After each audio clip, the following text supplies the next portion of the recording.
Good afternoon, everyone. I, Dr. Renu Jadon, welcome you all to the third day of the 7-day workshop on Swachhata Action Plan in collaboration with Swachh Bharat Mission, Gramin, Government of Rajasthan, and Department of Drinking Water and Sanitation, Ministry of Jal Shakti, Government of India. Today's session is on smart technologies on water management and sanitation. And to deliver with us, we have amongst us Mr. Rishi Mudgal, sir, member, STMU, Government of Rajasthan. Sir is having a vast experience and knowledge in this field. He is working at the grassroots level and is a good administrator. We welcome you, sir. Before we begin, I would like to request Reverend Father Dr. A. Rex Angelo, Principal, St. Xavier's College, Jaipur, to kindly deliver the opening remark. Good afternoon to all of you, respected professors and our resource persons. It's a great honor to interact with you on this great topic and during the 7-day workshop on Swachhata Action Plan.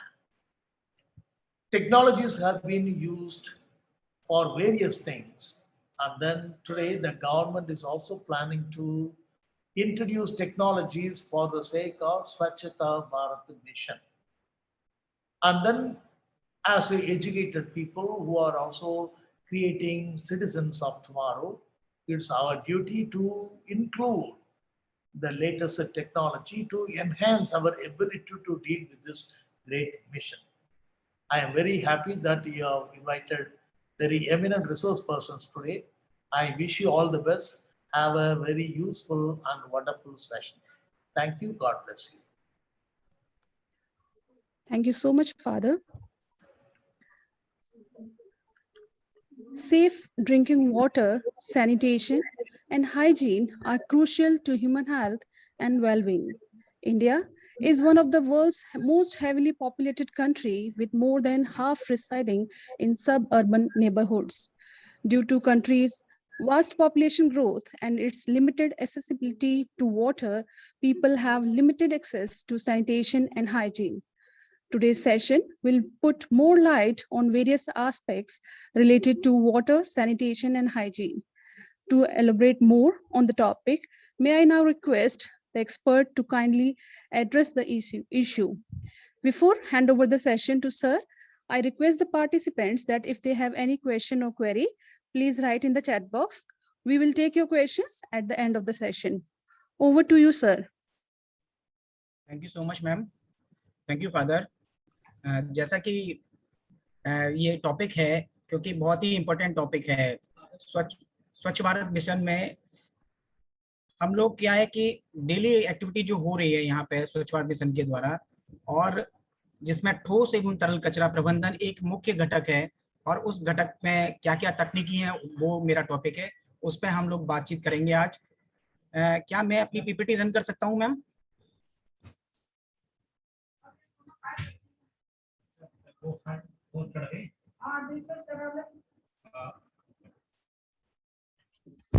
Yes, yes.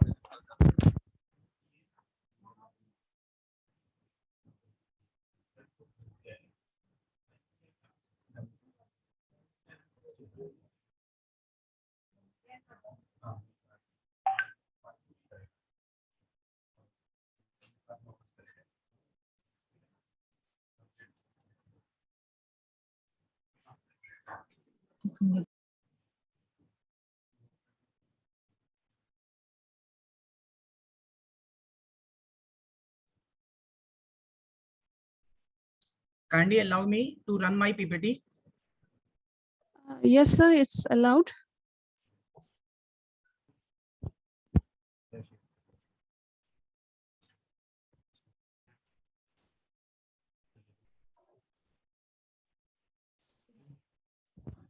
Yes, sir, it's visible now.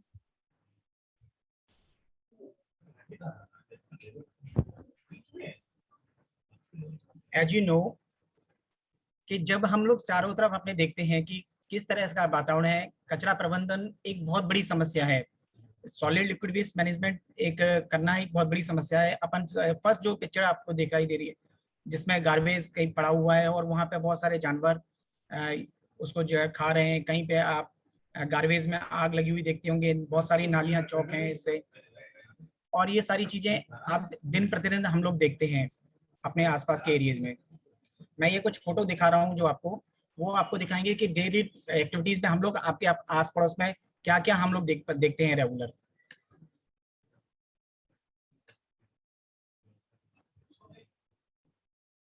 एक अगली picture और मैं आपको एक थोड़ा सा बताना चाहता हूँ कि हम लोग जो वेस्ट का जो मिस हैंडलिंग कर रहे हैं उससे क्या क्या प्रभाव हो रहे हैं। एक फर्स्ट आपको पिक्चर दिखाई दे रही है जिसमें एक जानवर है, उसके मुंह में एक डिब्बा फंसा हुआ है। नेक्स्ट में जो नेट हम लोग समुद्र में फेंक देते हैं वो एक जानवर के फंसा हुआ है। एक और अगली पिक्चर में भी वही तस्वीर है। ये सारी तस्वीरें ये बताती हैं कि हम लोग अपना वेस्ट है जो वो प्रॉपर वे में हम लोग हैंडल नहीं करते, प्रॉपर वे में उसको यूज नहीं करते, उसका प्रॉपर डिस्पोज नहीं करते। ये जो पिक्चरें बता रही हैं, यदि हम इसका प्रॉपर वे में डिस्पोज करते हैं तो क्या होगा, ग्रामीण क्षेत्रों में स्वच्छता बढ़ेगी और उसके जीवन स्तर में हम लोग सुधार ला सकते हैं। पर्यावरण प्रदूषण कम होगा।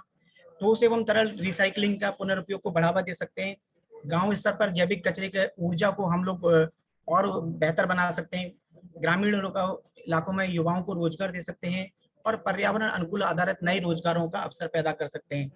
हालांकि जो वेस्ट है ना, वेस्ट बेसिकली क्या होता है, वो हमारे लिए कचरा है, परंतु यदि कोई उसको इस्तेमाल करता है और उससे उपयोग करता है तो उसके लिए वो रिसोर्स है। ये कॉन्सेप्ट हमें जन जन तक पहुंचाना है कि वेस्ट वेस्ट नहीं है, वो एक रिसोर्स है। मैं ठोस कचरा प्रबंधन की तकनीकी पर बात करता हूँ। अक्सर करके ग्रामीण क्षेत्रों में हम लोगों ने नॉर्मल, ये कुछ चित्र और मैं आपको दिखा रहा हूँ। फर्स्ट वह गांव में घुसते ही कुछ पिक्चर दिखाई देती हैं कि इस तरह के गांव में जाते हैं तो कूड़े के ढेर दिखाई देते हैं। ये सारी चित्र जो ग्रामीण इलाकों से हमने जो इकट्ठी करके मैंने लगाई हुई है यहाँ पे, ये सब आपको अमूमन चित्र अपने गाँव में दिखाई देते हैं। सबसे पहले मैं बताना चाहूंगा कि वेस्ट की परिभाषा क्या है। वेस्ट क्या होता है कि ऐसी वस्तु जिसको एक बार उपयोग में लेने के बाद उसे पहले जो फर्स्ट यूजर है उसके लिए वो बेकार होती है और उसको वो बेकार समझ के फेंक दिया जाता है, उसको वेस्ट कहते हैं। वो दोनों तरह का हो सकता है, घर लेवल पे भी हो सकता है, व्यापारिक औद्योगिक संस्थानों से निकला हुआ वेस्ट हो सकता है। तो सिंपल सी परिभाषा है वेस्ट की कि जो घर, व्यापारी एवं औद्योगिक संस्थानों से उत्पन्न होने वाले कार्बनिक एवं अकार्बनिक कचरा जिसका मालिक के लिए कोई उसका मूल्य नहीं है, मतलब जो यूजर है ना उसके लिए उसको उपयोग में नहीं होता, वो ऐसी वस्तु कचरा कहलाती है। बेसिकली वो वेस्ट है।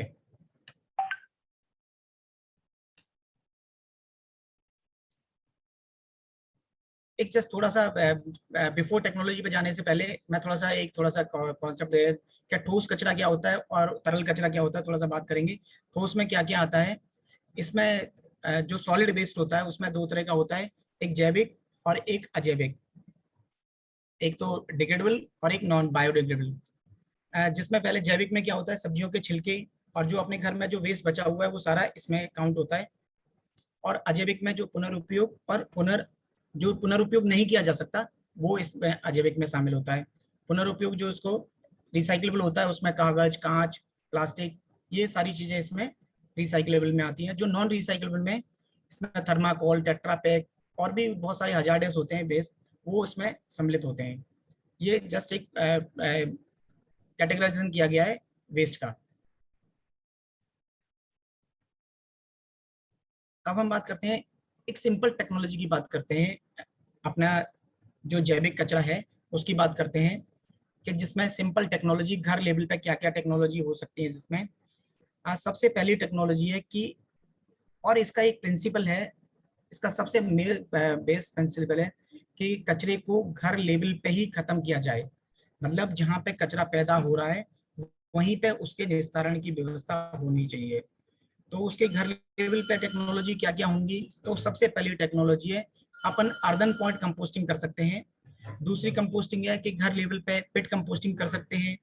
उसके बाद ढेर कंपोस्टिंग, पाइल कंपोस्टिंग कर सकते हैं, या फिर क्या कर सकते हैं, परमानेंट टैंक कंपोस्टिंग। ये हम लोग सामुदायिक स्तर पर मतलब कम्युनिटी स्तर की जो टेक्नोलॉजी है वो परमानेंट टैंक कंपोस्टिंग हो गई, बर्मी कंपोस्टिंग हो गई, ये विंडो कंपोस्टिंग हो गई, या रोटरी ड्रम कंपोस्टिंग, ये सारी हम लोग कम्युनिटी स्तर पर, मतलब समुदाय के स्तर पर हम लोग ये तकनीकी इस्तेमाल करते हैं। अब बात करते हैं हम लोग घरेलू स्तर पर कंपोस्टिंग करेंगे, जो घरेलू स्तर पे। तो पिट कंपोस्टिंग क्या होता है? इसमें बेसिकली क्या होता है, आप चाहे इसमें अपने बाल्टी में बना सकते हैं, आपके घर में मटके हैं, जो खराब मटके हैं उसमें आप कर सकते हैं। बस ध्यान ये रखना होता है कि सूखी पत्तियां और गीला कचरा दोनों का अनुपात 1:2 होना चाहिए। कार्बन कचरा और उसके बाद जो ग्रीन वेस्ट है वो 1:2 होना चाहिए इसको बनाने के लिए। और ये सबसे बेस्ट टेक्नोलॉजी है। घर पे लगभग 2 से 5 किलो का कचरा आप इसमें आपके घर लेवल पे बहुत इजी, 5 से 6 सदस्यों का कचरा आपके घर लेवल पे आप इसको बना सकते हैं। नेक्स्ट टेक्नोलॉजी आती है जो कंपोस्टिंग पिट, जो अमूमन गांव में होता है। कंपोस्टिंग पिट ग्रामीण इलाकों में जो हम लोग, हमारे यहाँ पे सबसे ज्यादा पिट कंपोस्टिंग होती है गाँव में। उसका साइज होता है 1 मीटर लंबा होता है और 0.6 मीटर इसकी चौड़ाई होती है और 1 मीटर गहराई होती है।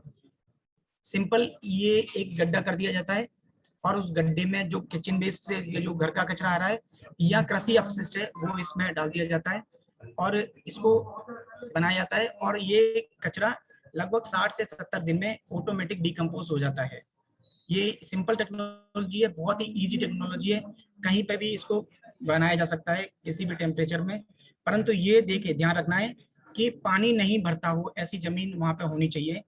और जब भी आप 2 गड्ढे बनाएंगे उनके बीच की जो दूरी है वो 1.5 मीटर लगभग होनी चाहिए। यदि समुदाय स्तर पर कर रहे हैं तो साइज थोड़ा सा बढ़ जाएगा एज पर रिक्वायरमेंट। जो वेस्ट है, उस कचरा कितना आ रहा है उसके आधार पर इसकी लंबाई चौड़ाई आप अपने हिसाब से बढ़ा सकते हैं, परंतु गहराई आप नहीं कर सकते। गहराई उतनी रहेगी ड्यू टू वो टेम्परेचर और एरिएशन के लिए। ढेर पद्धति भी सेम पद्धति है। जैसे आपने देखा होगा कि गांव में आप जब भी आप देखते होंगे कि कचरा बाहर के पड़ा रहता दिखाई देता है, जिसपे गोबर भी और जो घर से और पशुओं का जो कचरा है वो सारा बाहर आता है, तो वो सबको ढेर के रूप में डाल देते हैं। परंतु इसको यदि ढंग से यदि की जाए तो सबसे अच्छी तकनीकी है। इसमें क्या होता है कि सारे कचरे को मिक्स कीजिए और लेयर करके डालिए। आप इसमें बीच बीच में गोबर का लेयरिंग कीजिए और उसके बाद किचन वेस्ट गीला कचरा डालिए, उसके ऊपर से फिर एक लेयर और कीजिए। ऐसे लेयरिंग करते हुए इसको बनाएंगे। इसका मुख्य ध्येय बनाने का यह है कि इसमें एरिएशन प्रॉपर हो, बाहर की तरफ बिल्कुल ओपन में होता है और एरिएशन के माध्यम से हवा के संचार के लिए इसमें आप बांसों का भी इस्तेमाल कर सकते हैं, बांस से छेद कर सकते हैं, ताकि एरिएशन प्रॉपर होगा तो उतनी जल्दी ही ये खाद में तब्दील होगा और बेहतर ढंग का खाद इस विधि से भी बन के तैयार होता है। ये है अपनी ढेर विधि के माध्यम से। नेक्स्ट है नाडेप विधि। ये सबसे बेस्ट विधि है। ये एक्चुअल में क्या है कि महाराष्ट्र के एक किसान थे, उन्होंने ये पद्धति का इजाद किया, जिनका नाम था नारायण देव पंधारी पांडे। इन्होंने इसको नाम बनाया, इन्होंने इसको खोजा पद्धति को, तो इन्हीं के नाम से ये नाडेप, शॉर्ट नेम में उनका नाडेप के नाम से जानी जाती है। ये पूरी कंपो है, एरोबिक विधि है इसमें, और 90 से 120 दिन में इसमें खाद बन के तैयार हो जाता है। में आपको छेद दिखाई दे रहे होंगे, छेद एरिएशन के लिए होते हैं, इसमें हवा आर पार हो। ये छेद चारों ओर होते हैं इसी तरह के, ताकि इसमें से हवा एरिएशन होता है और एरिएशन होने के बाद ये खाद में तब्दील होता है, डिकम्पोज होता रहता है धीरे धीरे, और 90 से 120 दिन में ये अच्छी किस्म की खाद बनके तैयार होती है। और जो टैंक की साइज की बात करूं मैं, तो 10 फीट लंबा, 6 फीट चौड़ा और 3 फीट ऊंचाई का एक ये सीमेंटेड टैंक बनाते हैं हम लोग। और इसमें एक सबसे बड़ी खासियत और है, मैं बताऊं आपको, जब इसको भरते हैं तो इसमें भी हम लोग लेयरिंग करते हैं।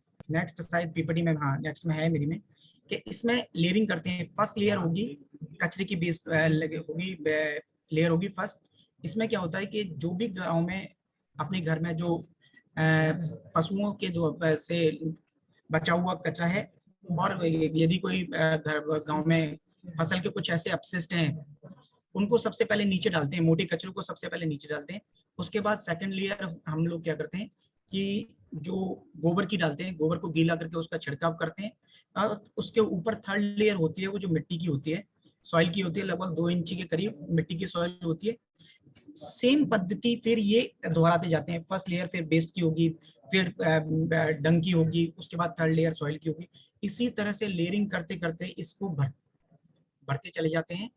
और फिर जब ये भर जाता है तो आप नेक्स्ट नीचे वाले पिक्चर में देख रहे होंगे, तो ऊपर क्या करते हैं, गोबर से इसको वापस लीप देते हैं, बंद कर देते हैं मतलब ऊपर से, और 15 से 20 दिन बाद इसको बंद करने के बाद देखते हैं कि इसमें जो क्रैक्स पड़ जाते हैं, आप यहाँ पे देख रहे होंगे इसमें, तो क्या करते हैं हम पानी के, और जल्दी फास्ट खाद बनाना है तो इसमें राइजोबियम जीवाणु, एजप्टोबैक्टर या पीसीएम जीवाणु का घोल डाल के भी हम लोग खाद को जल्दी से बना सकते हैं, जो 120 दिन में समय में इसको बनाने लगभग से दिन में यदि अच्छी किस्म का खाद बनके तैयार हो जाता है, और लगभग एक बार में 2.5 से 3 टन का खाद निकल के इसमें आता है। ग्रामीण लेवल में सबसे अच्छी तकनीक है जो हमारे यहाँ राजस्थान में सभी जगह इस्तेमाल हो रही है, तकनीक नाड़े पद्धति, हम लोग इस पद्धति से खाद बना रहे हैं। दूसरी है सबसे ज्यादा तो प्रचलित पद्धति है, वो है बर्मी कंपोस्ट। बर्मी कंपोस्ट एक बर्मी होते हैं जो केंचुए कहते हैं इनको हिंदी में, और केंचुए के माध्यम से खाद बनती है। ये इसमें जो टाइमिंग लगता है वो 45 से 60 दिन में खाद बन के तैयार हो जाता है, और ये उच्च गुणवत्ता वाला खाद है। इसमें एनपीके सबसे अच्छी मात्रा में होता है, नाइट्रोजन, फास्फोरस और पोटास सबसे अच्छी मात्रा में होता है। बेसिकली आप सब लोग जानते हैं कि केंचुआ किसान का मित्र है, और ये जो जितना भी वेस्ट है उसको खा के और एक खाद में तब्दील करता है। और इस तरह का इसका जो टैंक होता है, आजकल तो बाजार में ऑटोमेटिक बने हुए आ गए हैं, प्लास्टिक के वो बने हुए आते हैं, आप उसके माध्यम से भी कर सकते हैं, या पक्का नाडे वो अपना बर्मी टैंक बना के भी इसको इस्तेमाल कर सकते हैं। इसमें एक ध्यान रखने वाली बात है कि केंचुए को क्या है, बहुत सारे जानवर नुकसान पहुंचाते हैं, जैसे कि चींटी हैं, आपके और भी जानवर हैं वो जो पहुंचाते हैं, नुकसान पहुंचाते हैं, तो उनसे बचाने के लिए बहुत ज्यादा आवश्यकता है। तो ये आप साइड में थोड़ी सी ये नाली दिखाई दे रही होगी आपको, ये लाइनिंग बनी हुई है, ये पानी की है, इसके चारों ओर पानी बना भरा हुआ है ताकि चींटियां इसमें अंदर प्रवेश न कर सकें। और केंचुए क्या है कि रात्रि में काम करते हैं, मतलब अंधेरे में काम करने वाला जानवर है, बहुत सारी जानवर है, तो इसके लिए इस पे अपन कोई भी कपड़ा जैसे बोरी है या टाट है, हम लोग वो ढक के रखते हैं और उसको नमी को मेंटेन रखते हैं। लगभग 30 से 40% नमी बनी होनी चाहिए इस केंचुए को काम करने के लिए। और टेम्परेचर भी बहुत मायने रखता है, इसके लिए जो अप्रोप्रिएट टेम्परेचर है वो 25 से 30 डिग्री तक का टेम्परेचर ये सहन कर पाते हैं ये केंचुए। और जैसे कि मैंने पहले बताया, बहुत बेहतर अच्छी खाद तैयार बन के तैयार होती है इससे। तो ये केंचुए विधि है, और केंचुए की सबसे बड़ी खासियत है ये 70 डेज में डबल हो जाते हैं। मान लो मैंने किसी बेड में 1 केजी केंचुए डाले हैं, तो 70 डेज में ये लगभग 5 गुनी हो जाएंगे, मतलब मेरे केंचुए डबल हो जाएंगे, बढ़ जाएंगे। तो ये सबसे बड़ा अर्निंग का भी सोर्स है कि आप चाहें तो एक साथ साथ में आपको खाद भी मिल रहा है, और साथ साथ आप केंचुए भी किसी को भी आगे फर्दर आप बेच सकते हैं या किसी को भी दे सकते हैं। आप ये 2 मटके दिखाई दे रहे होंगे आपको, ये 2 मटके लगे हुए हैं यहाँ पे, और एक पाइप लगा हुआ है, इसको कहते हैं बर्मी वॉश कहते हैं। ये भी हाई रिच न्यूट्रिशन होता है इसके अंदर। आप चाहें तो इसको भी डायरेक्टली 1:10 का रेशो करके पानी में मिला के आप चाहें डायरेक्ट अपनी फसल में इस्तेमाल कर सकते हैं। और ये सबसे बड़ा, या आपको चाहे तो इसको कीटनाशक के रूप में भी आपके स्प्रे में भर के आप वैसे भी इसको इस्तेमाल कर सकते हैं। ये हाई रिच न्यूट्रिशन होता है, इसको कहते हैं बर्मी वॉश। अगली विधि है विंड्रो विधि। विंड्रो विधि में क्या होता है, जैसे मैं अर्बन की बात करूं, अर्बन म्युनिसिपल कॉर्पोरेशन के पास इतना सारा वेस्ट होता है, तो वो सबसे ज्यादा विंड्रो विधि के ही द्वारा ही उनको डिकम्पोज किया जाता है। एक बड़ी बड़ी विंड्रो बना दी जाती है, और उस कचरे के ढेर को विंड्रो बनाने के बाद लगभग 12 से 14 फीट की ऊंचे ऊंचे के ढेर बना देते हैं, और बीच में गैप छोड़ देते हैं एरिएशन के लिए। तो उसमें क्या होता है, धीरे धीरे जो वेस्ट है वो डिकम्पोज होता रहता है। और ये सबसे जो अर्बन, जहाँ पे कचरा ज्यादा मात्रा में उत्पन्न होता है, जहाँ वेस्ट ज्यादा उत्पन्न है, वहाँ पे सबसे ज्यादा ये विधि काम में ली जाती है। और ये भी विधि कारगर विधि है, और ये लंबे समय से इस विधि को इस्तेमाल कर रहे हैं। इसमें ध्यान रखनी है कि जो विंड्रो की जो ऊंचाई है ना, वो 14 से 16 फीट ऊंचाई से ज्यादा नहीं होनी चाहिए। थर्ड विधि है, यदि मैं बात करूं उसके सॉलिड वेस्ट मैनेजमेंट के लिए, तो है रोटरी ड्रम विधि। आज की तारीख में बाजारों में ये छोटे छोटे ड्रम भी उपलब्ध हैं सभी जगह। ये रोटरी ड्रम विधि, इसमें भी 15 से 20 दिन में खाद बन के तैयार हो जाता है। इसमें एरिएशन के लिए बहुत सारे छेद छोड़े जाते हैं, ड्रम में एरिएशन के लिए छेद होते हैं इसमें। तो इसको दिन में 4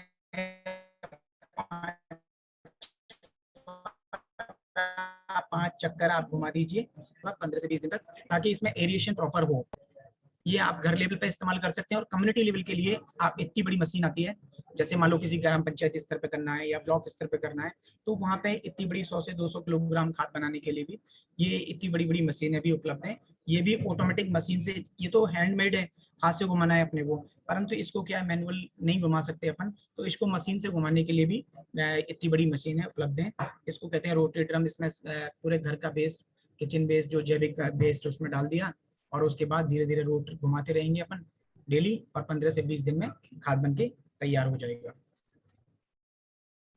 ये तो थे अपन सॉलिड की बात कर रहे थे। तो आपको सॉलिड में कुछ और पूछना है तो मुझसे पूछ सकते हैं सर। चलिए, जी सर। सॉलिड में यदि इन तकनीकों में कुछ और आपको पूछना हो तो आप मुझसे पूछ सकते हैं यही अभी इसी time. Participants, if you have any query regarding solid waste, you can ask it. Yes, Aditya. Sir जैसे अगर हमें घर पर ही इसका करना है, तो ऐसा कोई चीज जो ज्यादा स्पेस भी ना घेरे, प्लस उसमें जल्दी से हो जाए डिकम्पोज, और उसको हम ही यूज में ले सकते हैं, ऐसी कोई विधि? जैसे मेरे घर में गार्डन है, तो अगर ऐसी कुछ हो सकता है कि वेस्ट का क्यों डिकम्पोज होकर मैं अपने गार्डन में यूज कर सकूं, या कुछ भी हो सके उसका कोई प्रोडक्ट बन जाए, ऐसा कुछ? सर सबसे अच्छी जो घर के लिए ना, वो मैं आपको घरेलू कंपोस्टिंग के लिए ये पॉट कंपोस्टिंग है सबसे बेस्ट विधि।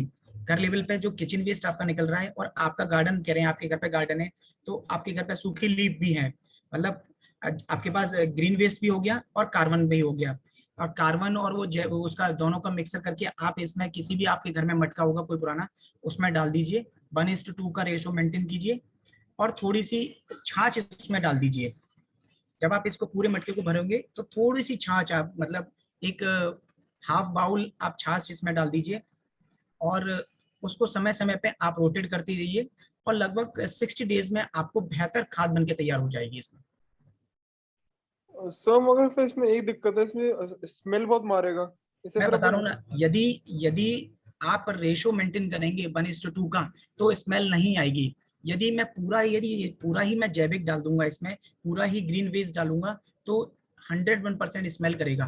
परंतु इसमें आप या तो आपके पास लीफ नहीं है, तो आप जो गत्ता होता है ना सर, या पेपर। सर जैसे मेरे घर पर ये केले का पेड़ है, तो उसमें बहुत बड़े बड़े पत्ते हैं, यस तो सर, वो वेस्ट होते हैं हमारे, कटते हैं हर महीने। यस सर, वो भी आप इसमें इस्तेमाल कर सकते हो, क्रश करके डाल दीजिए, आप इस्तेमाल कर लोगे।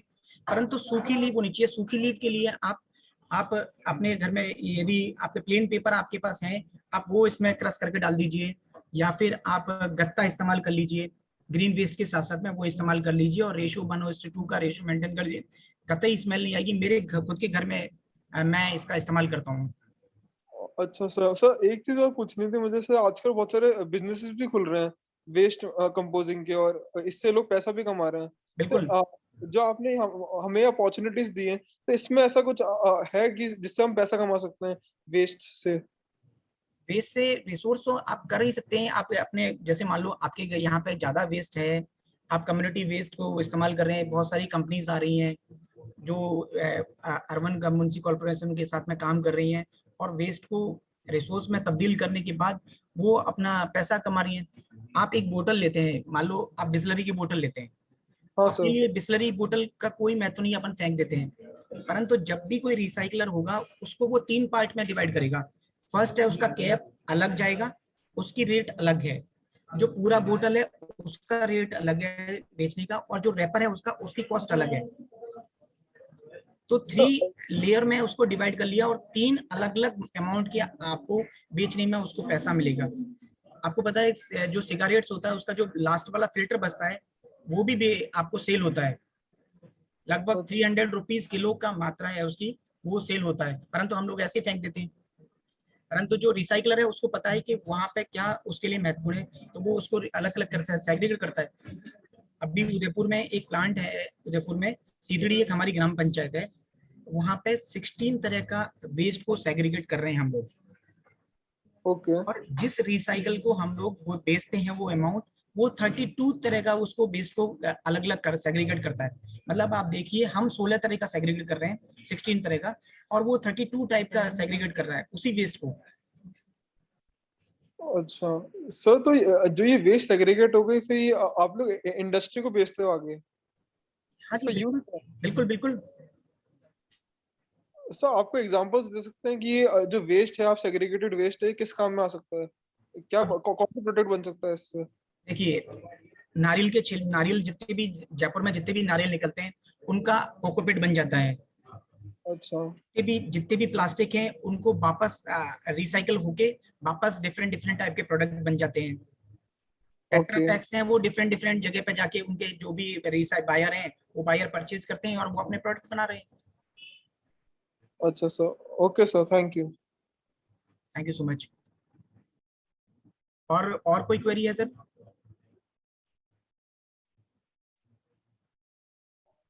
मैम कंटिन्यू करें? Yes, sir. Continue, please continue. अब मैं बात करता हूँ लिक्विड की। अभी मैंने सॉलिड की सारी तकनीकी बात कर ली। चाहे तो मैं ये जो अर्दन पॉइंट है उसका मेरे पास एक वीडियो है छोटा सा, 3-1 मिनट का होगा, चाहे तो मैं प्ले कर सकता हूँ ताकि उसमें आपको फुल्ली क्लियर हो जाएगा कि कैसे हम लोग घर पे पॉट कंपोस्टिंग कर सकते हैं। Can I play? Sure, sir.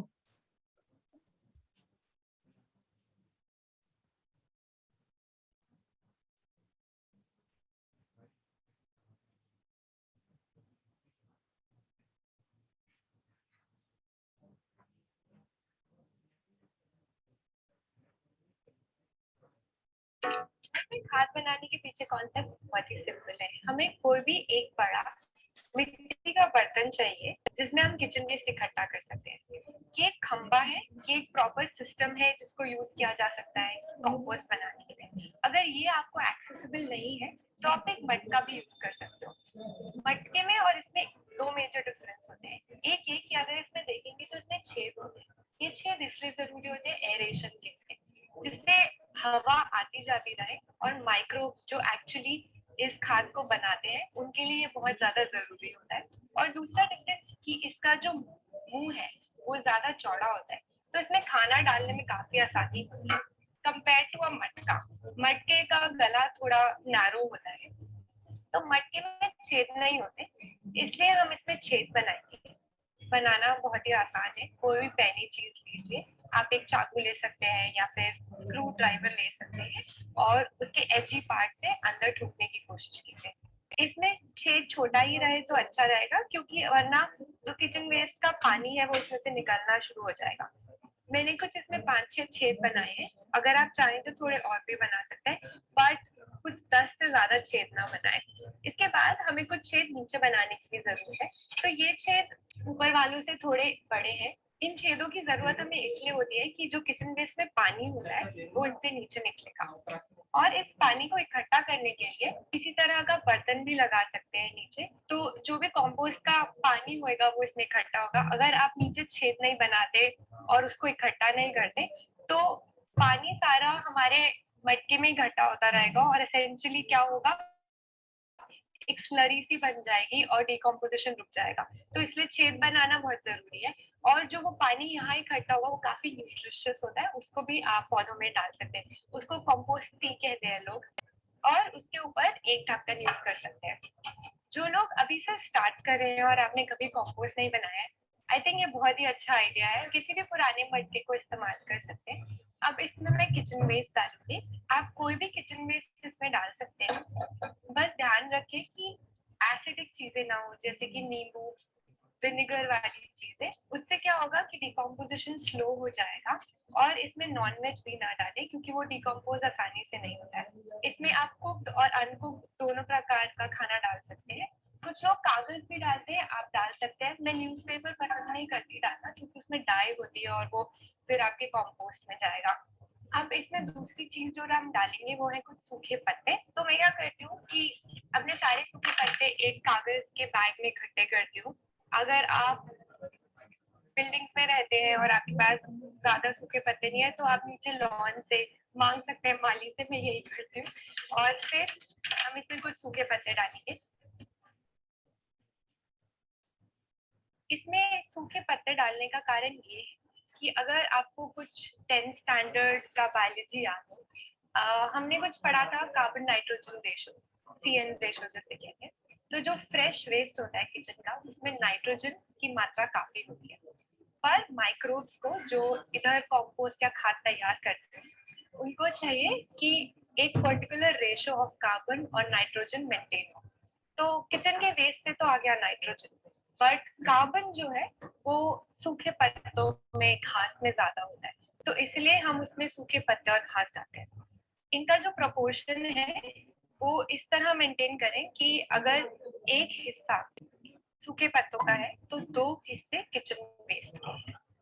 इस तरह से वो proper carbon to nitrogen ratio maintain होगा, और वो बहुत ज्यादा जरूरी है अच्छे कंपोस्ट के लिए और माइक्रोब्स की फंक्शनिंग के लिए। मेरी PhD एक्चुअली पूरी CN रेशो और डिकम्पोजिशन जंगल में कैसे होता है के बारे में थी, तो इस बारे में बात करके मुझे काफी मजा आता है।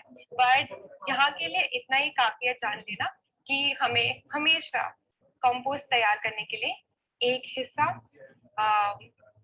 सूखे पत्तों का रखना है और 2 हिस्से किचन वेस्ट के रखने हैं।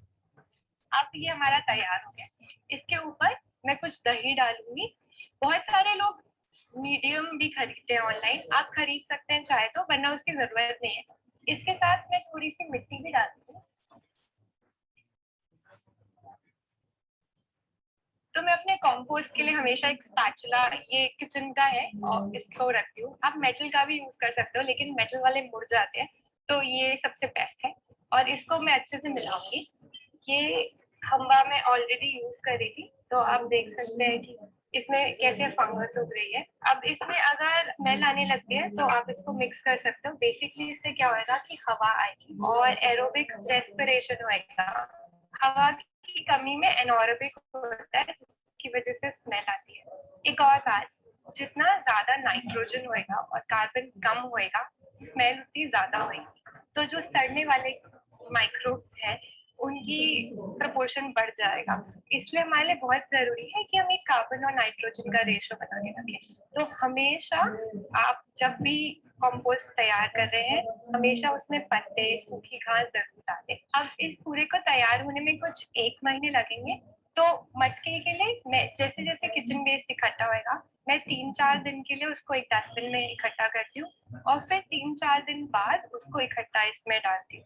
और ये मटका भरने के लिए मुझे जैसे कुछ 3-4 हफ्ते लग जाते हैं। अगर ये मटका आपके लिए पूरा नहीं पड़ता तो आप इसके ऊपर एक और मटका रख सकते हैं। जो हमने आज किचन वेस्ट डाला है उसको कंपोस्ट बनने में 1 से 2 महीना लग जाएगा। ये टोटल इस बात पे डिपेंड करता है कि टेम्परेचर और ह्यूमिडिटी कैसी है। बहुत सारे लोग कंपोस्ट बनाने के लिए बाल्टी भी रेकमेंड करते हैं, बट फर्स्ट ऑफ ऑल मेरा तो एक्सपीरियंस बहुत बढ़िया नहीं है। बाल्टी के साथ वो कभी कंपोस्ट बनाए नहीं, and I think the reason is कि बाल्टी प्लास्टिक की होती है और ये जो पूरा प्रोसेस है डिकम्पोजिशन का, वो इस बात पे डिपेंड करता है कि मॉइस्चर कंडीशन कैसी है और टेम्परेचर कैसा है। टेराकोटा में यानी कि मिट्टी के बर्तन में टेम्परेचर और मॉइस्चर मेंटेन करना काफी आसान होता है। इनको थोड़ा वार्म टेम्परेचर चाहिए होता है और थोड़ी मॉइस्ट कंडीशन चाहिए होती है, जो बाल्टी में मेंटेन करना बहुत मुश्किल है। और दूसरी बात कि जो प्लास्टिक होता है वो इम्पर्मिएबल होता है, यानी कि पानी और हवा उसमें आ जा नहीं सकती। आप छेद भी बनाएंगे तो वो इतना ज्यादा पर्मिएबल नहीं रहता है जितना कि टेराकोटा या मिट्टी रहती है। तो मेरी पर्सनल चॉइस है कि ये ज्यादा बड़ी इन्वेस्टमेंट नहीं है मटका। अगर आप खंबा नहीं खरीदना चाहते तो मटके से जरूर शुरुआत कीजिए। अगर आप चाहते हैं कि हम और भी ऐसी सिंपल हिंदी में वीडियोस करें तो प्लीज हमें बताइए।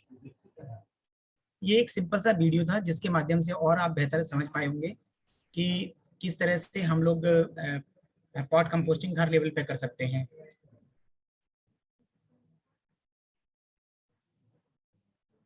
अब मैं बात करता हूँ अपना लिक्विड वेस्ट मैनेजमेंट के रिगार्डिंग के लिक्विड में हम लोग कैसे काम कर रहे हैं और कैसे बेहतर कर सकते हैं, कौन कौन सी तकनीकों का इस्तेमाल कर रहे हैं। पहले तो मैं बताना चाहूंगा कि लिक्विड वेस्ट कहते किसे हैं। घर, व्यवसाय एवं विभिन्न मानवीय गतिविधियों के परिणाम स्वरूप उत्पन्न होने वाले जो जल को जो व्यर्थ होता है अपने लिए, उसको हम लोग तरल कचरा कहते हैं। बेसिकली हम लोग तो राजस्थान के रहने वाले हैं, तो हम लोग जानते हैं कि पानी की कितनी अहमियत है पूरे हमारे राज्य में। फिर भी पानी वेस्ट होता है, और एज पर जेजेएम के अनुसार लगभग अभी 55 लीटर पर कैपिटा हर हाउस होल्ड को देने के लिए बातचीत हुई है। अभी रिसेंटली जो जेजेएम की जो नई गाइडलाइन है, ये 55 लीटर पर कैपिटा। और तरल कचरे की प्रकार की बात करें तो हम लोग, पहला हो गया ग्रे वाटर, और दूसरा हो गया ब्लैक वाटर, और तीसरा हो गया स्ट्रॉन्ग वाटर, जिसकी लोग हम लोग कम बातचीत करते हैं, वर्षा जल। परंतु हम लोग जो डिस्कस करेंगे वो ग्रे वाटर और ब्लैक वाटर पे ही डिस्कस करेंगे मात्र बस।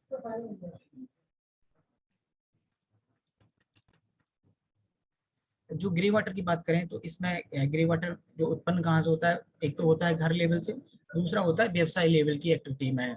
जिसमें आपका व्यवसाय लेवल की बात करूँ तो मैं हो गया होटल हो गए, अस्पताल हो गए, कोई दुकानें हैं, बूचड़ खाने हैं, वहाँ से कोई छोटा मोटा उद्योग है, वहाँ से ये अपना व्यवसायिक लेवल पे जो पानी निकल के बाहर आता है।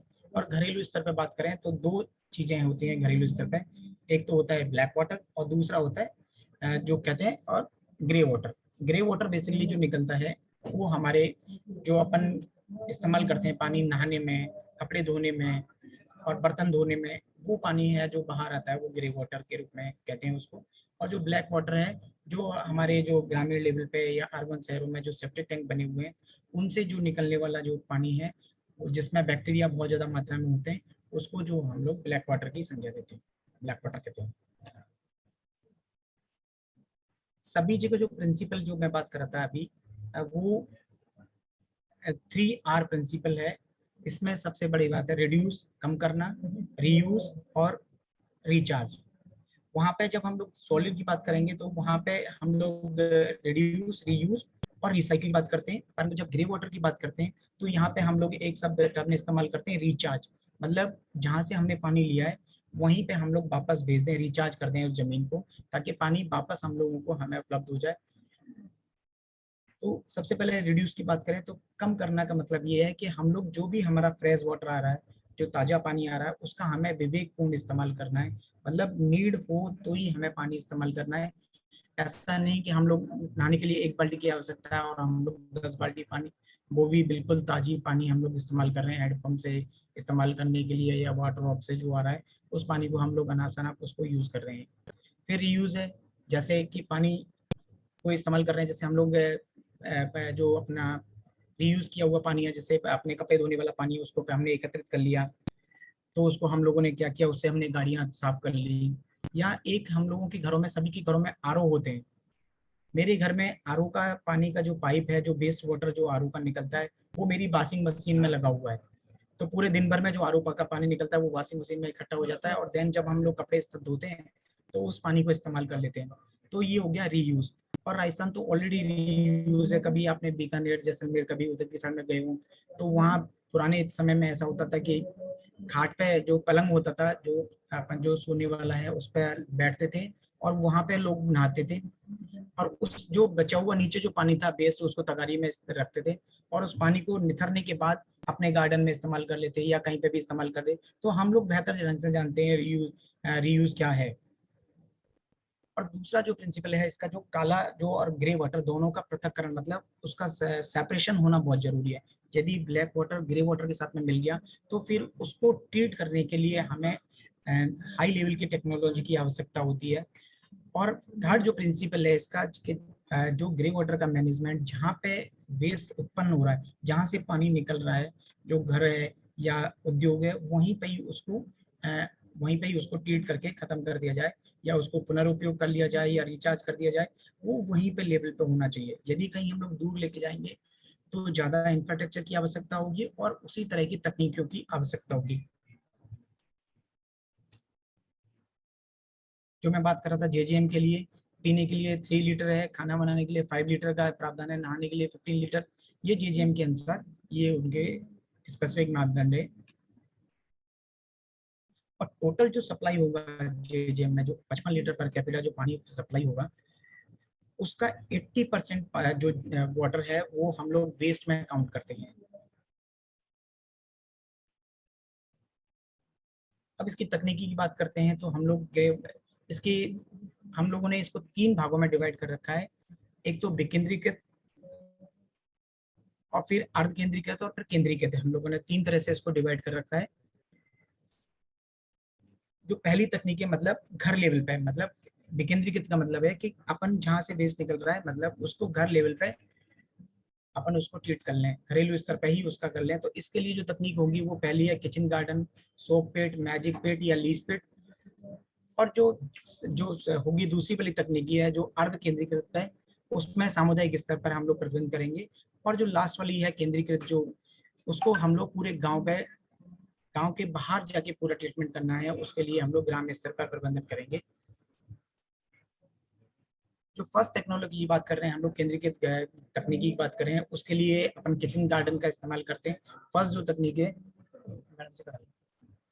वो किचन गार्डन, फर्स्ट जो घर लेवल पे करेंगे हम लोग किचन गार्डन, मतलब घर में ही अपन उस पानी का इस्तेमाल, अपने जो भी पौधे लगा रखे हैं आपने अपने घर पे, आप उस पानी को जो ग्रे वाटर आपके घर में निकला है उसको अपने गमलों में इस्तेमाल कर सकते हैं। आप अपने जो गार्डन है आप गार्डन में इस्तेमाल कर सकते हैं। बस इसमें एक विशेष ध्यान रखने की बात है कि जो पानी आ रहा है उस पानी को एक आपको चैम्बर बनाना है, ताकि उसमें जो ऑयल है या ग्रीस ऑयल जो है उस पानी में उसको वहाँ पे सेपरेट कर दिया जाए, और देन फिर उस पानी को आगे फर्दर जो भी आपको पौधों में डालना है या उसके लिए इस्तेमाल कर सकते हैं। क्योंकि किचन से जब पानी आता है तो उसमें हो सकता है कि उसमें कुछ और फूड के पार्टिकल भी होंगे, तो उन पार्टिकलों को यदि आप भेजेंगे वहाँ पे तो हो सकता है कि वो जो आपने जिसमें किचन गार्डन है उसको वो हार्म पहुँचाए। तो उसके लिए इसको सिल्ट चैम्बर कहते हैं इसको। ये सिल्ट चैम्बर होना जरूरी है ताकि इसमें पानी रुके, और देन फिर यहाँ पे वो फिल्टर होने के बाद पानी फिर आगे वहाँ पे इस्तेमाल करें। इसको ग्रीस चैम्बर भी कहते हैं। इसकी वॉल के चारों ओर ग्रीस लगा रहता है ताकि वहाँ पे जो साबुन के झाग हैं या जो भी ऑयल है वो वहाँ पे खत्म हो जाए। नेक्स्ट जो अगली तकनीक है वो घर लेवल पे वो बना सकते हैं हम लोग, सोक पिट कहते हैं इसको। सोक पिट सबसे अच्छी तकनीक है और घर लेवल पे ही इसका जो बनाने के लिए जो तकनीकी के लिए जो सामान लगता है वो घर लेवल पे भी उपलब्ध हो जाता है, और बहुत ही कम समय में और बहुत कम लागत में ये तैयार हो जाती है। इसके लिए सिंपल सा ही करना है, आपके घर में जो भी हेड पंप है या आसपास जो भी पानी आपका निकल रहा है, चाहे वो किचन बेस्ड का है, जो पानी निकल रहा है किचन से आपका या बाथरूम से जो निकल रहा है, उसको आप एक सॉकेट बना के उसमें आप डाल दीजिए। इसमें ध्यान रखने की बात यह है कि फर्स्ट में एक मोटी 1 बाई 1 मीटर का गड्ढा खोदना है अपने को, और 1 बाई 1 मीटर खोदने के बाद फर्स्ट जो लेयर होगी उसमें अपने को मोटे पत्थर डालने हैं, फिर उसके बाद फिर छोटे पत्थर डालने हैं। जैसे आप ऊपर देख पा रहे होंगे मेरे 100 से 150 सेंटीमीटर के बनाने पत्थर डालने, फिर 75 से 100 mm के पत्थर डालने हैं, और 50 से 70 mm के ये आपको पत्थर डालने होंगे। और वही एक सामने आपको एक मटका दिखाई दे रहा होगा, छोटा सा मटका। ये मटका इसलिए है, और इसमें जो नारियल के जो छिलके होते हैं वो इसमें डाल दिए जाते हैं इस मटके में, और नीचे इसमें छेद कर दिए जाते हैं मटके में। ये आप यहाँ पे तीर का निशान देख रहे होंगे, यहाँ पे छेद है। तो जैसे ही जहाँ से भी अपने घर से, चाहे वो किचन के लिए बाहर बना सकते हो आप या बाथरूम के बाहर भी आप इसको बना सकते हैं, तो वो पाइप इसमें सीधा आएगा, ताकि फिल्ट्रेशन का प्रोसेस इन नारियलों के माध्यम से होगा, और पानी फिल्टर होने के बाद इस सोक पिट में जाएगा, और वो पानी पूरा वहाँ पे, ये पानी वहाँ पे जमीन में रिचार्ज करने का काम में आएगा। ये एक छोटा सा आप चित्र देख रहे होंगे, ये निर्माणाधीन के टाइम का चित्र है जब बन रहा है। ये इनके घर का किचन का और वो बाथरूम है, और वहाँ पे इस पानी पूरा इनका। इसकी जो विशेषताएं इसकी सोक पिट की, इसमें क्या है, एक तो घर लेवल पे ही सामान मिल जाता है इसका, और कम जगह चाहिए इसके लिए, और अच्छी टेक्नोलॉजी है पानी को रिचार्ज करने की, पुनर्भरण के लिए। एक होता है लीज पिट और सोक पिट में बेसिकली अंतर क्या है कि अपन ने सोक पिट में तो क्या किया, हम लोगों ने इसमें फिल्टर मीडिया डाला। अपन ने क्या किया, पहले 100 टू 150 मिलीमीटर के पत्थर डाले, फिर हमने 75 टू 100 mm के पत्थर डाले, फिर उसके बाद 50 से 70 mm के पत्थर हमने भरे, फिर देन हम लोगों ने मटका रखा और फिर उसको बंद कर दिया। परंतु जब हम जो लीज पिट की बात करते हैं, लीज पिट का क्या है, लीज पिट जब एक कंस्ट्रक्शन करना पड़ेगा अपने को ईंट का, और उसको बिल्कुल खाली छोड़ना होता है। इसमें कोई भी फिल्टर मीडिया हम लोग इस्तेमाल नहीं करते, और इसमें डायरेक्ट अपना जो भी किचन का है या बाथरूम का पानी है वो इसमें अपन डायरेक्ट डाल सकते हैं। ये क्यों खाली छोड़ा गया है, ये जब हैवी फ्लो के लिए ये लीच पिट बनाते हैं, और जो नॉर्मल फ्लो का पानी है वो इसमें धीरे धीरे करके चला जाए। यदि फ्लो ज्यादा पानी का आ रहा है तो वहां पे हम लोग लीच पिट का निर्माण करते हैं। ये भी तकनीक बहुत आसान है और कम रखरखाव वाली तकनीकी है और लंबे समय तक चलने वाली तकनीकी है। तो नेक्स्ट जो बात कर रहे थे अपन लोग, अब हम लोग बात करते हैं कम्युनिटी लेवल की तकनीकी की, जहाँ पे समुदाय लेवल पे बात कर रहे हैं हम लोग। उसमें क्या है, हम लोग कम्युनिटी लीज पिट बनाते हैं। सेम वही सिस्टम है, लीज पिट बनेगा, साइज इसका बड़ा हो जाएगा, लगभग 2 बाई 2 मीटर के लगभग इसका साइज बढ़ जाएगा। वहाँ पे हम लोगों ने दोनों तकनीकी 1 बाई 1 मीटर के किए थे, परंतु ये इसका साइज गया, इसका बड़ा हो जाएगा, 2 बाई 2 मीटर के हो जाएगा। और इसमें कनेक्ट करने के लिए अपने को घरों को, मान लो 15 घर या 20 घर हम लोग कनेक्ट कर रहे हैं, तो सभी घरों के बाहर हमें एक सिल्ट चैम्बर बनाना होगा, जो मैं पहले भी बात कर चुका हूँ किचन पद्धति में। सिल्ट चैम्बर क्या होगा, जो भी घर से जो भी पार्टिकल, जो हैवी पार्टिकल आ रहे हैं, जो वो वहां पे रुक जाएंगे। देन फिर फिल्टर पानी एक पाइप के माध्यम से हम इस लीच पिट में ले जाएंगे। और सहूलियत के लिए एक सिल्ट चैम्बर लीच पिट के बाहर और बनाएंगे हम लोग, ताकि जो भी वहां से भी कोई गंदगी बह के आई है, अनफॉर्चुनेटली कोई आ गया है, तो वो यहाँ पे रुक जाए। देन फिर वो पानी हम लोग फिल्टर किया हुआ पानी हम लोग इस लीच पिट में डालते हैं। और ये हैंडपंप, कुआं, बस स्टैंड, कहीं भी हम लोग इस तकनीक को इस्तेमाल कर सकते हैं। और इसको और बेहतर बनाने के लिए अपन क्या कर सकते हैं, इसके आसपास में केली के पौधे या और भी जो पौधे हैं जो सबसे ज्यादा पानी को ऑब्जर्व करते हैं, जैसे सबसे ज्यादा तो बनाना ट्री है, तो इसके आसपास हम लोग बनाना ट्री लगा देंगे, तो ये बहुत ज्यादा इसकी जो सोकिंग कैपेसिटी है वो बहुत ज्यादा बढ़ जाएगी। तो ये वो लीज पिट, जो कम्युनिटी लीज पिट। एक और है कम्युनिटी लीज पिट की बात करते हैं हम लोग, कम्युनिटी पे ही जो उसको कहते हैं हम लोग WSP, वेस्ट स्टेबलाइजेशन पॉइंट। ज्यादातर है ये तकनीक अभी राजस्थान में हम लोगों ने बहुत कम इस्तेमाल किया है इसका। सबसे ज्यादा हरियाणा और पंजाब में तकनीकी का इस्तेमाल होता है। इसको 3 पॉइंट भी बोल सकते हैं, 4 पॉइंट टेक्नोलॉजी, कई जगह अलग अलग नाम दे रखे हैं, क्योंकि पंजाब में स्पेस जहाँ जहाँ है, जैसे 4 पॉइंट बनाने लायक जगह तो उन्होंने 4 पॉइंट बना लिए, या 3 है तो वहाँ पे 3 पॉइंट बना लिए। बेसिकली इसमें क्या होता है कि जो पूरे गांव का पानी आता है, तो उसको वहाँ पे आने से पहले, जो तालाब में जाने से पहले, एक बड़ा तालाब को 4 भागों में या 3 भागों में डिवाइड कर दिया जाता है। तो फर्स्ट भाग में सबसे पहले जो गांव का पानी आएगा वो फर्स्ट में आएगा, फर्स्ट वाले तालाब जो तालाब हमने डिवाइड किए, और उस तालाब में उस तरह से रखनी है जैसे जो गहराई, जो चौड़ाई और गहराई वो लगभग 3 to 5 उसकी गहराई उसी हिसाब से उसकी चौड़ाई भी उसी हिसाब से, वाटर ताकि पानी रुक सके। फिर सेकंड टैंक होता है, फिर उसी तालाब के हम दूसरा करेंगे, करेंगे, ऐसे उसको 3 या 4 भागों में डिवाइड करते हैं। तालाब है, ऑलरेडी जो तालाब है उसको हम लोगों ने 4 भागों में या 3 भागों में डिवाइड कर दिया एज पर हम रिक्वायरमेंट, और उसमें केवल बस सूरज की किरणें और हवा के माध्यम से एरिएशन हो रहा है और ऑटोमेटिक फिल्ट्रेशन हो रहा है। तो ये इसको कहते हैं 3 पॉइंट टेक्नोलॉजी। फिर है ये, यदि हमारे गांव में अक्सर करके गांव में क्या है कि ब्लैक वाटर की मात्रा भी है, क्योंकि सेप्टिक टैंक बने हुए, क्योंकि जो कल जैसे बीरेन जी ने बताया था कि जो गवर्नमेंट ने तो बोला था लीज पे टॉयलेट बनाने हैं, सबको 2 गड्ढे वाले जलबंद शौचालय बनाने के लिए हम लोगों ने फोकस किया था, परंतु कई लोगों ने सेप्टिक टैंक भी बना लिए गांव में। अधिकतर सेप्टिक टैंक बन गए। उन सेप्टिक टैंकों से निकलने वाला ब्लैक वाटर को ट्रीट करने के लिए, जैसे मेरे पहले बात हुई कि उसको ट्रीट करने के लिए और अत्यधिक टेक्नोलॉजी की आवश्यकता होती है।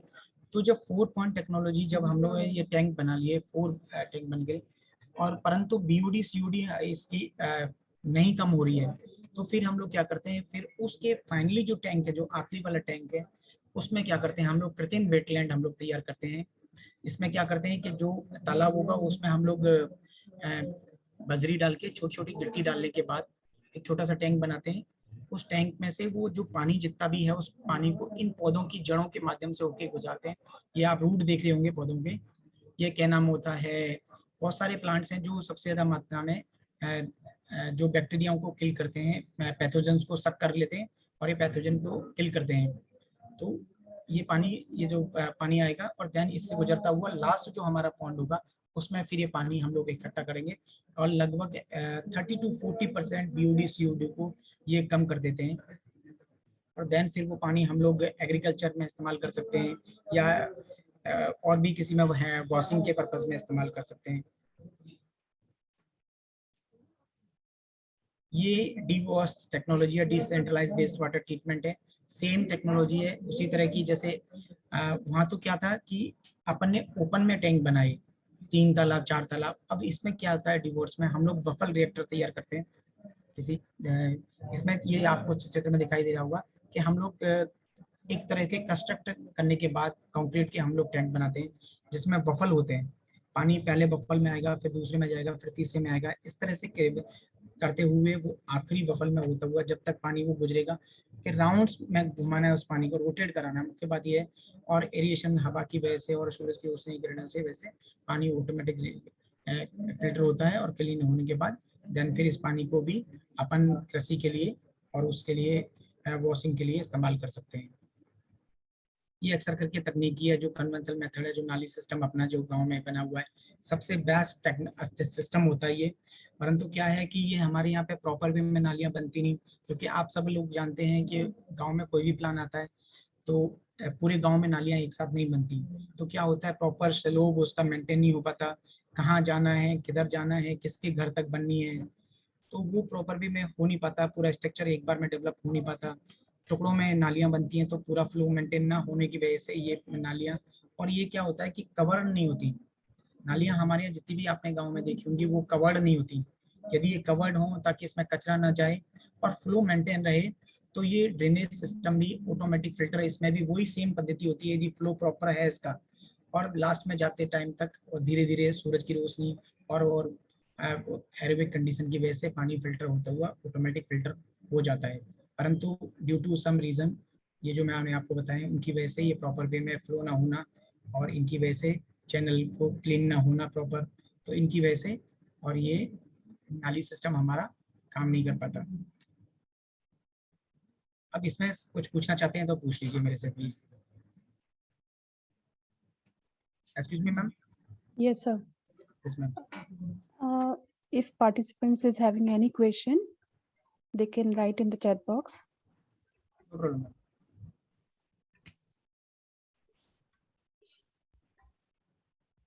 कंटिन्यू करूं मैम? जी sir.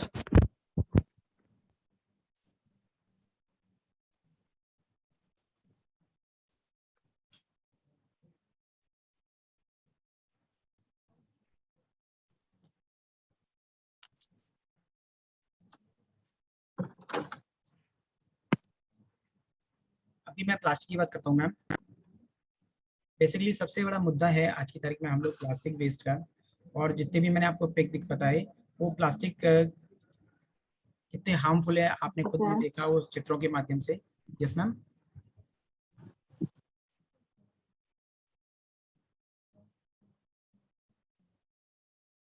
Hello Sir, please continue. जितने भी मैंने आपको जो चित्र दिखाए वो प्लास्टिक की वजह से ही मैंने सारे जो प्रॉब्लम क्रिएट हो रहा है जो हमारे यहाँ पे, वो प्लास्टिक की वजह से। और प्लास्टिक कितना खतरनाक है ऑलरेडी आप जानते हो। लगभग भारत में लगभग 1500 टन प्लास्टिक कचरा उत्पन्न होता है, जिसका केवल और केवल 60% ही हम लोग रिसाइकल कर रहे हैं, और 600 टन का निपटान तो ऐसे हम लोग बाहर फेंक के कर सकते हैं, हम लोग कर रहे हैं। और जिससे क्या हो रहा है कि प्लास्टिक खुले में जल रहा है, जिससे कार्बन मोनोऑक्साइड और बहुत सारी जहरीली गैसें उत्पन्न हो रही हैं, और जो कि हमारे स्वास्थ्य को बहुत ज़्यादा प्रभावित कर रही हैं। सबसे ज़्यादा जो प्रॉब्लम जो क्रिएट कर रही हैं वो प्लास्टिक की थैली है, स्ट्रॉ है, कॉफ़ी सिस्टर है, सोडा की जो है बोतल हैं, ये सारी जो हैं जिनको जो सिंगल यूज़ प्लास्टिक कहते हैं अपन, वो सबसे ज़्यादा जो प्रॉब्लमेटिक है, जिनको हम एक बार यूज़ करते हैं और फेंक देते हैं। इस पे हमें सोच विचार करना होगा कि किस तरह से हमें इनका विवेकपूर्ण इस्तेमाल करना है। यदि हम लोग घर से जा रहे हैं सब्जी लेने के लिए तो कैरी बैग ना लेके अपन घर से ही हैंडमेड या जूट का जो बैग लेके इस्तेमाल कर सकते हैं। ये चीजें हम लोगों को अपने जीवन में लानी पड़ेंगी, तभी हम लोग प्लास्टिक को कम कर सकते हैं।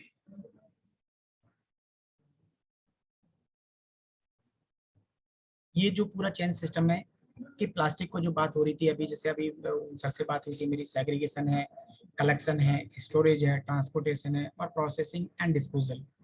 ये जो भारत सरकार की जो नई गाइडलाइन आई है उसमें ये पूरा बताया गया है कि सेग्रीगेशन एट सोर्स पर फोकस किया गया है। ग्रामीण लेवल पे जैसे अर्बन में जो हम लोग देखते हैं कि गाड़ी आती है वो कचरा लेके जाती है, अभी हम लोग 17,306 ग्राम पंचायतों में ये हम लोग रेप्लिकेट करने जा रहे हैं कि गांव में घर घर से कचरा कलेक्शन होगा, देन फिर उसका स्टोरेज होगा और ट्रांसपोर्टेशन करने के बाद जो आरआरसी केंद्र पे हम लोग प्रोसेस करने के बाद और जो भी जो उपयोग वाली वस्तु है हम लोग उसको उपयोग करेंगे। देन जो टेट्रा पैक्स हैं या कोई ऐसी वस्तु है जिसका हम लोग इस्तेमाल नहीं कर सकते, देन फिर उनको हम लोगों ने सीमेंट फैक्ट्रियों के माध्यम से टाई अप किया हुआ है। राजस्थान में टोटल ऐसी 11 फैक्ट्रीज हैं जिनके साथ में अभी टाई अप हुआ है। उनको फिर हम लोग पूरा वेस्ट को इकट्ठा करके इन लोगों तक पहुंचाएंगे। और एक नया मैं आपको बताऊं, पीडब्ल्यूडी के साथ में भी रिसेंटली कॉन्ट्रैक्ट हुआ है जिसमें जितना भी हम लोगों के पास जो सिंगल यूज प्लास्टिक है, जो पन्नियां जो हैं, टेट्रा पैक्स हैं, उनको हम लोग श्रेड करके उन लोगों को पहुंचाएंगे ताकि वो सड़क के निर्माण में उसको इस्तेमाल कर सकें और वो वेस्ट हमारे ग्राम पंचायतों में आगे दिखाई न दे। ये सब प्रोसेस है पूरा, कैसे प्लास्टिक कलेक्ट होगा, कैसे वहां तक जाएगा, पूरा हम लोगों ने सिस्टम बनाया हुआ है और इस पे हम लोग काम कर रहे हैं। धीरे धीरे हम लोग इस पे और बेहतर ढंग से आप लोगों के सुझाव या जितने भी हमारे सुझाव देने वाले लोग हैं उन सब से हम लोग सुझाव ले रहे हैं और धीरे धीरे इस मॉडल को और बेहतर बनाने में हम लोग काम कर रहे हैं। ये पूरे छोटे छोटे स्ट्रक्चर हैं जो भारत में बने हुए हैं। ये केरला के कुछ चित्र हैं जो मैं आपको दिखा रहा हूँ, किस तरह से उन्होंने ग्रामीण में अपने लोकल लेवल पे ही चीजें उपलब्ध हुई हैं, उन्होंने उसी से अपना प्लास्टिक को सेग्रीगेट करने का उन्होंने वो सारा कुछ बनाया है वहाँ पे। ये 3 जो मशीनें हैं जो इस्तेमाल हो रही हैं हमारे यहाँ पे, जिसमें सबसे पहली है डस्ट रिमूवर मशीन। ये क्या करेगी, जो भी कचरा आएगा, जो भी प्लास्टिक आ रही है उसको ये श्रेड करेगी, मतलब क्या है, मतलब उसको डस्ट करेगी, जो भी गंदी या जैसे भी आ रही है उनको एक बार इस मशीन में डाल के ये क्लीन हो जाएगा, पूरा डस्ट वगैरह हट जाएगी। फिर श्रेडिंग और बेलिंग मशीनें हैं जिनके माध्यम से, ये 2 मशीनें हैं। ये श्रेडिंग मशीन है जिससे क्या होगा कि जो प्लास्टिक हमें पीडब्ल्यूडी को भेजना है तो वो हम लोग इस मशीन से श्रेड कर सकते हैं, छोटे छोटे टुकड़ों में काट सकते हैं और काटने के बाद एक जगह कट्टों में भरने के बाद उनको वहां तक उनके पास पहुंचा सकते हैं। और देन फिर है बेलिंग मशीन, जो चीज़ हमें सीमेंट फैक्ट्री तक पहुंचानी है उनके लिए हम लोग ये बेलिंग मशीन इस्तेमाल करते हैं। इस तरह से बेल बन जाते हैं, मतलब बंडल बन जाते हैं, ताकि यदि हम लोग एक साथ इनको रखेंगे तो पूरा आरआरसी के अंदर जरा सी प्लास्टिक से भर जाएगा। तो अपन क्या करेंगे, इनको छोटे छोटे बंडलों में बांट के करके हम लोग इनको एक जगह पर रखेंगे और देन फिर हमारे पास प्रॉपर वे में क्वांटिटी उपलब्ध होगी तो देन फिर हम लोग उन तक उनको पहुंचा देंगे, ताकि ये पूरा वेस्ट एक्चुअल में क्या है, आजकल लैंडफिल पे बहुत कम गवर्नमेंट का जोर है। पहले क्या होता था, लैंडफिल साइडें आपने देखी होंगी, दिल्ली में, आपके जयपुर में बहुत सारी लैंडफिल बनी हुई हैं, परंतु अब लैंडफिल पे बहुत कम फोकस है गवर्नमेंट का। गवर्नमेंट चाहती है कि लैंडफिल साइडें कहीं पे भी नहीं हो और सारा प्रोसेस होके कचरे को कुछ ना कुछ हो जाए और उसका सीमेंट फैक्ट्री एक सबसे बेस्ट सॉल्यूशन है। 2000 डिग्री का टेम्परेचर पर सबको बर्न करके और सारा पोल्यूशन मुक्त ये है सारा। तो इस पर बेहतर हम लोग काम कर रहे हैं और इस पर आने वाले समय में काम हो रहा है बहुत तेजी से। राजस्थान में सारे ग्राम पंचायतों में हम लोग काम कर रहे हैं। ये जो मैं सड़क की बात कर रहा था, ये सड़क में हम लोग ये इस्तेमाल करते हैं सर। ये कुछ प्रोडक्ट हैं, बाकी के जो प्लास्टिक को यदि बायर परचेज करता है तो ये बहुत सारे प्रोडक्ट बनते हैं। ये सारे मैं आपको प्रोडक्ट दिखा रहा हूँ।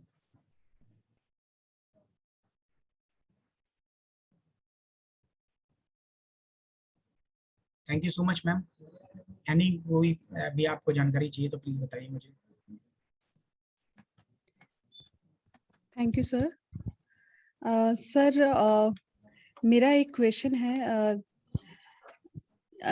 अगर हम जैसे कंपोस्टिंग मेथड्स की बात करते हैं तो ये किन किन फैक्टर्स पर डिपेंड करता है कि कौन सी कंपोस्टिंग मेथड हमें यूज करनी चाहिए? मैम बेसिकली आपके पास वेस्ट किस तरह का है मैम? सभी जो भी हम लोग तकनीकी इस्तेमाल करते हैं ग्रे वाटर या ग्रे वाटर के रिगार्डिंग भी, चाहे सॉलिड के लिए भी, उनमें आपके पास वेस्ट किस तरह का है उसके आधार पर ही टेक्नोलॉजी होगी और किस क्वांटिटी में मैम। यदि मेरे पास यदि पानी लाखों लीटर निकल रहा है तो फिर मैं उसी हिसाब से टेक्नोलॉजी ईजाद करेंगे। और देन फिर घर लेवल का ही वेस्ट है तो फिर आप अर्दन पॉइंट कर सकते हो।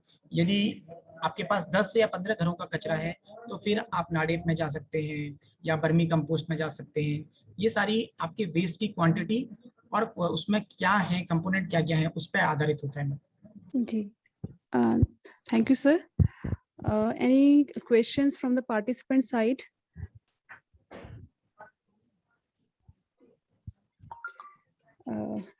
Okay, so there is no question. Sir, आपने बहुत ही आसान शब्दों में हमें कंपोस्ट कैसे बनाया जा सकता है, घर पे हम किस तरह से इसको बना सकते हैं, इन चीज़ों के बारे में बताया। लिक्विड वेस्ट और जो सॉलिड वेस्ट है उसका प्रबंधन किस तरह से किया जाना चाहिए, आपने बहुत ही आसान शब्दों में इसके बारे में हमें अवगत कराया। जो 3 Rs हैं उनके बारे में भी आपने हमें विस्तृत जानकारी दी। आपका बहुत बहुत धन्यवाद sir. Yes, ma'am. Thank you so much, ma'am. Now I request everyone to switch on their camera for group photograph.